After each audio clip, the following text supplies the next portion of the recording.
Israel के कई शहरों में एक्टिवेट हुए हैं एयर डिफेंस सिस्टम। इजराइल के दक्षिण टेल अवीव में मिसाइल अटैक हुआ है। जॉर्डन के एयर स्पेस को पार करके हमला कर रहे हैं ईरानी मिसाइल। तो ये बड़ी जानकारी आपको दे रहे हैं। देखिए, इजराइल के दक्षिण टेल अवीव में ये मिसाइल से अटैक हुआ है।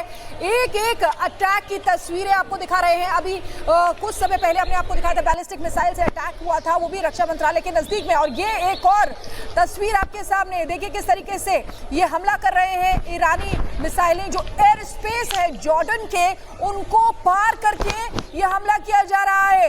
डरा देने वाली ये तस्वीरें हैं जहां पर मिसाइल से अटैक किया जा रही है। देखिए, 1 2 3 नहीं बल्कि कई मिसाइलें यहां पर नजर आ रही हैं। जॉर्डन के एयर स्पेस को पार करके हमला कर रही हैं ये ईरानी मिसाइलें।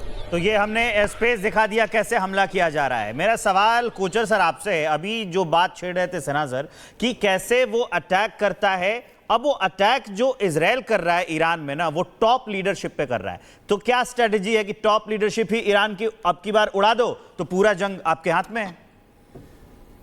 देखिए, ईरान की जो इंटरनल पॉलिटिकल सिचुएशन है वो भी इतनी अच्छी नहीं है, क्योंकि आपने इसका देखा किस टाइप का इलेक्शन हुआ था ईरान में, और ये एक रिग्ड इलेक्शन हुआ था। और जो लोगों की चाह थी कि जिसको एक्चुअली लीडर बनाना चाहिए वो नहीं बना, तो एक रिजेंटमेंट है लोगों में भी ईरान में। और जब ऐसी चीज़ होती है, जब ऐसी लड़ाई होती है और सैंक्शंस लगते हैं, तो लोगों को तकलीफ़ होती है। और जब लोगों को तकलीफ़ होती है तो एक रेवोल्यूशन पैदा होता है। आपको याद होगा 1979 में ईरान रेवोल्यूशन क्यों हुआ था। अब जिस तरीके की ये लड़ाई हम इसको देख रहे हैं आगे अपने लेके जाएगी और ये लीडरशिप को टारगेट करेगी, मुझे कोई शक नहीं होगा अगर पेजेश्किन या खोमेनी को भी टारगेट किया जाए। उनके घर के बाहर ही तो हमला किया है। हाँ बिल्कुल। तो इसको ये स्ट्रेटजी इजराइल की रहेगी कि इस लीडरशिप को ख़त्म करना बहुत ज़रूरी है, क्योंकि जैसे ये लीडरशिप ख़त्म होती है, आप अपना ईरान में अपनी टाइप की गवर्नमेंट अपना लगा सकते हैं। और यूएस ऑलरेडी इस पे काम कर रहा है। CIA जो इंटेलिजेंस एजेंसीज हैं उनकी, वो ऑलरेडी इस पे काम कर रही हैं। ये इतना जल्दी नहीं होता तख्ता पलट, इसमें टाइम लगता है। पर इसमें जो एफर्ट यूनाइटेड स्टेट्स ले रहा है, मुझे ऐसा लगता है अगर ये लीडरशिप एलिमिनेट होती है, खोमेनी को अगर ख़त्म कर दिया जाता है, पेजेश्किन को ख़त्म कर दिया जाता है, तो एक स्ट्रॉन्ग पॉसिबिलिटी होती है मॉडरेट लीडरशिप की आने के लिए, जो ये शांति चाहते हैं, लड़ाई नहीं चाहते हैं। कोच सर, मैं एक मिनट आपके पास आती हूँ, लेकिन एक बड़ी खबर आ रही है। इजराइल के PM नेतन्याहू का बड़ा बयान, ईरान की बात हम नहीं रहने देंगे। ईरान के लोग खामनेई के खिलाफ आवाज उठाएं। वो बार बार ये कह रहे हैं नेतन्याहू कि ईरान के PM नेतन्याहू कहते हैं कि ईरान का परमाणु कार्यक्रम बर्दाश्त नहीं है। ईरान का परमाणु कार्यक्रम बर्दाश्त नहीं। ईरान के लोग का खामनेई के खिलाफ आवाज उठाएं, इस तरह की अपील भी लगातार नेतन्याहू कर रहे हैं और बार बार ईरान के खिलाफ आवाज उठाने की मांग कर रहे हैं। मेजर जनरल संजय सोई सर, मैं आपके पास आते हुए ये समझना चाहूंगी कि बार बार जो नेतन्याहू अपील कर रहे हैं कि खामनेई के खिलाफ आवाज उठाएं, ईरान का परमाणु कार्यक्रम बर्दाश्त नहीं करेंगे, इस अपील का कितना फर्क पड़ता हुआ दिखाई देगा? देखिए ऐसा, मैं तो वैसे इस समय में यूएस से ही बात कर रहा हूँ यहाँ पर, और इधर भी माहौल बिल्कुल शांत है। पर ये कहना चाहूंगा कि जो इस तरह की अपील की जाती है, साइकोलॉजिकल वॉरफेयर का हिस्सा होता है। और जैसे जनरल राजन कोचर बता रहे थे कि वहां पे सत्ता पलट की भी एक बातचीत चल रही है। अमेरिका और इजराइल दोनों कोशिश करें, यानी कि साम दाम दंड भेद हर तरह का तरीके का इस्तेमाल किया जा रहा है, क्योंकि न्यूक्लियर जो साइट्स हैं इस समय में, वो सबसे बड़ा खतरा इसराइल को उससे कैसे निपटा जाए। एक तो फिजिकल अटैक, पहले इन्होंने वायरस किया था, पहले उसके पहले साइंटिस्ट मार दिए थे, अभी भी साइंटिस्ट मार दिए। लेकिन न्यूक्लियर जो सामान है इनका, वो पहाड़ों में काफी अंदर तक दबा हुआ है। ऐसे में सबसे अच्छा तरीका सरकार ही बदली कर दो। मिलिट्री लीडरशिप को इन्होंने मार दिया। अगर सरकार वहां पर बदली हो जाती है और अमेरिका और इजराइल समर्थित सरकार वहां बन जाती है, तो न्यूक्लियर की प्रॉब्लम अपने आप वो सरकार साइन करेगी और वहां पर जो इनकी परमाणु शक्ति बनने बनने का जो सपना ईरान का, वो खत्म हो जाएगा। तो आजकल यह भी एक तरीका जगह जगह अपनाया जा रहा है, चाहे वो हमने देखा बांग्लादेश हो या पाकिस्तान में भी असीम मुनीर और शरीफ आ गए, इमरान को हटा दिया गया, या इसी प्रकार से बाकी यूक्रेन में किस प्रकार से अभी जो सरकार आई है 2014 में। तो इस प्रकार से सरकार को बदली करने से वहां का सारा ही सोचने समझने का तरीका बदली हो जाता है, और उनका जो है ईरान के अंदर जो थोड़ी सी असंतोष की भावना है उसको बढ़ावा देके और उनको पैसा, सपोर्ट और बातों के द्वारा उनको उकसा कर, ताकि प्रेजेंट सरकार वहां पे उखाड़ के फेंक दी जाए, ये भी एक बहुत अच्छा तरीका रहता है। जी बिल्कुल सर, आपके पास वापस लौटूंगी। इसी बीच एक और बड़ी खबर का पहले रुख कर लेते हैं। ईरान में राष्ट्रपति आवास के पास अटैक हुआ है। ईरान में खामनेई के घर के पास भी इजराइल का हमला हुआ है। खामनेई के घर के पास डिफेंस सिस्टम एक्टिवेट हो गया है। ये बड़ी खबर आपको बता रहा है। ईरान में राष्ट्रपति आवास के पास इजराइल का अटैक। देखिए किस तरीके से यहाँ पर अटैकिंग मोड में इजराइल नजर आ रहा है।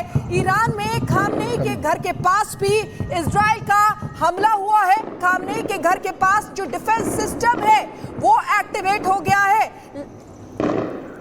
तो ये बड़ी खबर आपको बता रहे हैं और ये तस्वीरें भी लगातार दिखा रहे हैं। एयर डिफेंस सिस्टम जो एक्टिवेट हो गया है खामनेई के घर के पास, जो एक्टिवेट हो गया है, यानी कि ये साफ है कि उनको भी निशाना बनाया जा रहा है। जहां परमाणु ठिकानों को निशाना बनाया गया, सैन्य कमांडरों को निशाना बनाया गया, वहां पर अब खामनेई को टारगेट किया जा रहा है। राजन कोचर सर, आपके पास आते हुए इसको कैसे देखते हैं आप? क्योंकि न्यूक्लियर जो परमाणु ठिकानों को जो निशाना बनाया जा रहा है, लेकिन जो परमाणु है उनके पास वो तो काफी अंडरग्राउंड है, ऐसे में उनको निशाना नहीं बना सकते। अब ये हो रहा है, इस पर आपका रिएक्शन?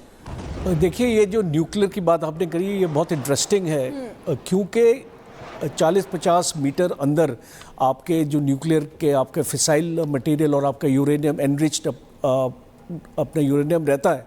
तो इसके लिए एक आपको कैपेबिलिटी चाहिए। जैसे B-52 बॉम्बर्स अमेरिका के पास है, उनके पास कैपेबिलिटी है कि वो ज़मीन के अंदर अपने उनके बॉम्ब्स जा सकते हैं, बट इज़राइल के पास ये कैपेबिलिटी नहीं है। तो इसीलिए इज़राइल अभी अपनी स्ट्रैटेजी, जैसे आपने बताया, ये टॉप लीडरशिप एक सॉफ्ट टारगेट रहता है और उसको एलिमिनेट करना इतना ज़्यादा मुश्किल नहीं है। और अगर आप ईरान के एयर डिफेंस भी देखिए, उसको बावर 373 जो उनका एयर डिफेंस मेन है, वो S-300 जैसा एयर डिफेंस सिस्टम है, उसको तोड़ना बहुत मुश्किल नहीं होगा इजराइल के लिए, बिकॉज इजराइल के पास उस टाइप के बैलिस्टिक मिसाइल्स हैं, हाइपरसोनिक मिसाइल्स हैं, जो इसको ये जो इसका एयर डिफेंस सिस्टम है उसको रोक नहीं पाएगा। और इसीलिए मुझे ऐसा लगता है कि अभी जो ये स्ट्रेटजी, जैसे आपने अभी कवर किया कि वो पैलेस के पास अटैक हुआ है, इसका मतलब कि इजराइल वहाँ तक पहुँच चुका है और अभी टाइम की बात है, उसको कहीं ना कहीं अंडरग्राउंड शेल्टर में मूव किया जाएगा खुमैनी को, बिकॉज वो सेफ़ नहीं होंगे अपने पैलेस में।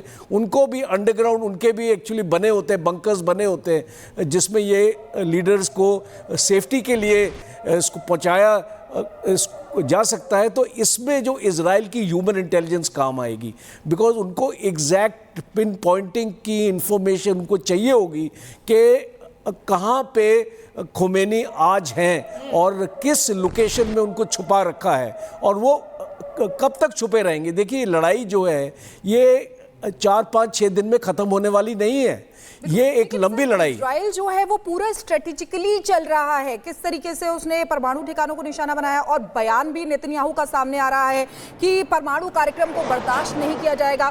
फिर नेतन्याहू ये भी कह रहे हैं कि वहां की जो जनता है वो खामनेई के खिलाफ खड़ी हो, यानी कि स्ट्रेटेजिकली जो है इजराइल चल रहा है।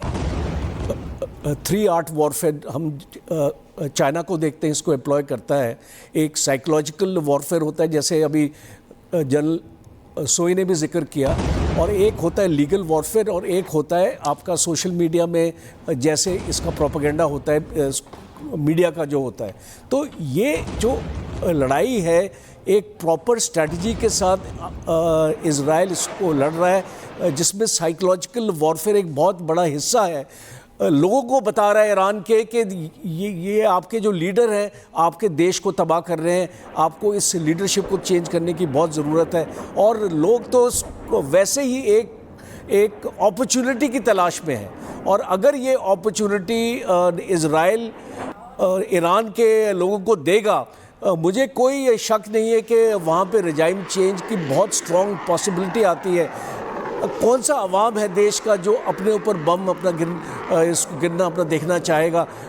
कौन सा अवाम है वो जो आपकी सरकार आप उसको प्रोटेक्ट नहीं कर सकती है? अब एक्चुअली अवाम को ये लग रहा है ईरान की। सर, मैं आपको यहाँ पर रोकना चाहूंगी, लेकिन एक बार दर्शकों को हम ये बता देते हैं कि आखिर ईरान की मिसाइल पावर क्या है। आप देखिए कि करके अगर सेजल की हम बात करें तो 250 किलोमीटर तक वार करने की क्षमता है, और ऐसे में अलग अलग जगहों पर 2,500 किलोमीटर तक मारक क्षमता इसकी बताई जाती है, जो कि बहुत ही खतरनाक है। और ऐसे में यही खतरा इजराइल को बार बार हो रहा है, वो अपने सर्वाइवल के लिए ही अटैक कर रहा है।